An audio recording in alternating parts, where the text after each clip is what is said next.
కొండంగి మండలం కోదాడ గ్రామంలో నష్టపోయిన రైతులను పరామర్శించేందుకు జిల్లా వైఎస్ఆర్ కాంగ్రెస్ పార్టీ అధ్యక్షులు దాడిశెట్టి రాజా పర్యటించారు.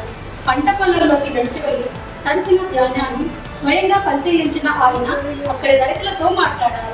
వారి వేదన, వారి నిరాశ ఆయన మనసును కలిచివేసిందని పేర్కొన్నారు. రైతు కష్టాన్ని పంచుకోవడం ప్రభుత్వ బాధ్యత, కానీ ఈ ప్రభుత్వం గాలి కొట్టేసింది. తడిసిన ధాన్యాన్ని కనీసం మద్దతు ధరకైనా కొనుగోలు చేయడంలో అప్రమత్తంగా ఉండాల్సింది. కానీ ఇప్పటి వరకు ఒక పైసా కూడా రైతుకు చేరలేదు. మద్దతు ధర మర్చిపోయి కేవలం 1250 రూపాయలకి ధరలను ధాన్యం కొంటున్నారు. ఇది ఎక్కడి న్యాయం అంటూ ఆయన ఆగ్రహం వ్యక్తం చేశారు. దాడిశెట్టి రాజు స్పష్టం చేశారు. వైఎస్ జగన్ హయాంలో రైతు ఒక్కరైనా మట్టిలో కలిశారా? మద్దతు ధర 1800 నుంచి 2000 వరకు చెల్లించి చివరి గింజ వరకు కొనుగోలు చేశాం. ఏ సీజన్లో నష్టం అయితే అదే సీజన్లో నష్టపరిహారం చెల్లించాం.